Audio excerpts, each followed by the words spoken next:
and welcome back to the ADHD Friendly podcast. I'm Patty Blinderman. I'm an ADHD coach, and my passion is sharing things that I find to be ADHD friendly in the hopes that they bring a little bit more ease to your life. Today, I'm going to be doing a short podcast on success journals, specifically visual success journals. So I talked about this in episode 12 in a deeper dive. If that interests you, I invite you to go back and check out that episode. And in that episode, I shared that I call my visual success journal an expecto patronum journal. And I go into a deeper dive into why, but it's just a regular binder that I use to capture successes visually. And I talk about a lot how it really supports our brain to hold on to things if we can capture images. If we have ADHD brain wiring, we're often, not always, but often visual processors. Visual modality is a strong modality for us. And if that's true for you, instead of just writing maybe down a success, which is still powerful and impactful, but I noticed I will resist going back and reading things and just find it a bit easier to look at pictures. So I got into the habit of, as much as I can, finding visual representations of successes so I can tap into them with more ease, because the picture often requires few, if any, words for me to remember why that felt like a sense of accomplishment or something that I wanted to acknowledge for myself and hold on to. So today I'm sharing a success. I finished knitting my 10th pair of socks, and they are particularly fulfilling to have finished because, first, they're my 10th pair, and I've been trying to knit something useful, as I always say, for literally years. And it took a long time before I found the right person to teach me how to knit. My goal that kept pulling me back, even though I quote unquote failed many times in my attempts to learn how to knit, I always wanted to be a knitter of socks. I don't know why I say it that way. I could just say a sock knitter, but a knitter of socks just always felt like a goal that I wanted to achieve. And it just kept pulling me forward, and I just wanted it so much that I could tolerate those failures and kept trying to learn. And now I've just finished my 10th pair, which feels like an accomplishment. And they're also the first pair that I knitted on size 1 needle. So it's the smallest needle that I've knitted socks on. I wanted them to fit a little tighter than my previous iterations had. And I started out on size 0 socks, the same pair. And I knitted, these are top down socks. So I knitted them from the cuff and got all the way down to about this far on the foot. And I tried them on, and they were way too small. They were way too tight. I could not even begin to get my foot into them. And I tried everybody that I knew to see if they fit anybody, because I did not, including my assistant Becca, who did also, she has a littler foot and it didn't fit. My daughter, who has the smallest foot in my family, it didn't fit. And apparently I'm a tight knitter, which is good for socks, but knitting on a size 0, as tightly as I knit, there was no room in the socks. They didn't expand at all. They just had no give. And so I had to rip them all the way back and start completely over again. That's not something I'm typically very good at.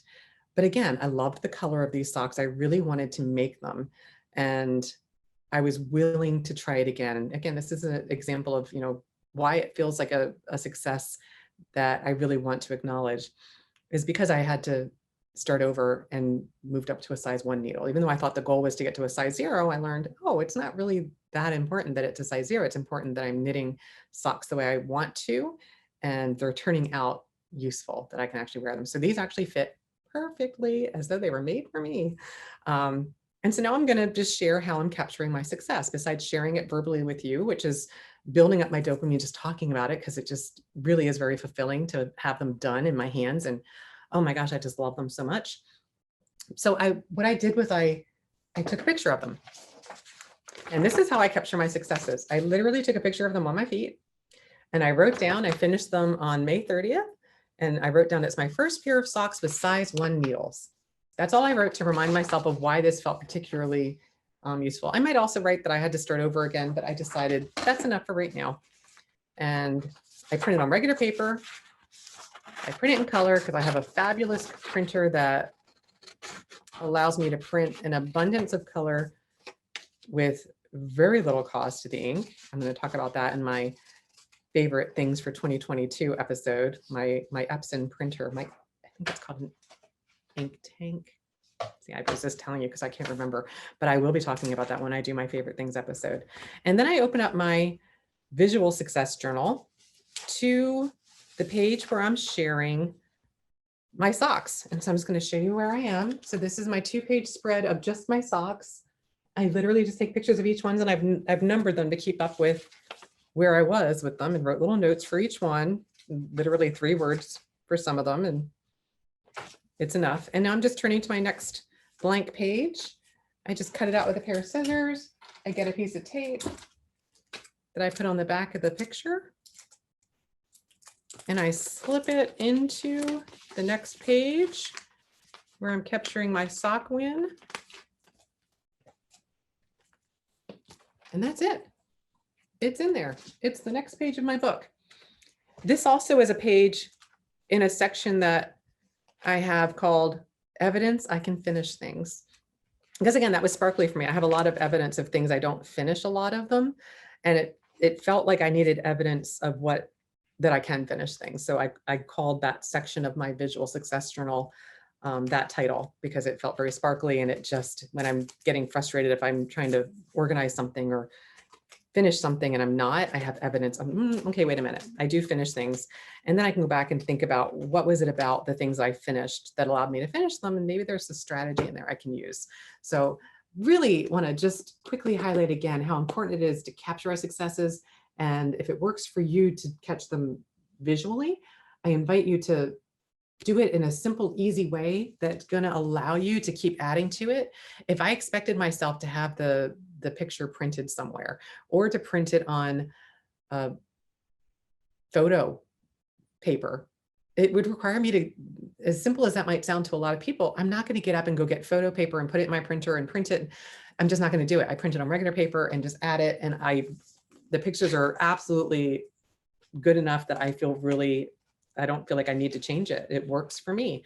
So I invite you to consider what's the easiest way to start if you haven't, or to continue adding to yours if you have, and the importance of capturing them so they support us in the moment and they support our future selves, to be able to tap back into that sense of satisfaction and build up our dopamine and that positive experience that we can reconnect to more easily with a visual representation of it. So that's all for this week's episode of the ADHD Friendly podcast. As always, I do strive to do my best, but if something in this didn't resonate for you, I invite you to reach out to me. My email is patty@addpositivefocus.com. That's patty@addpositivefocus.com.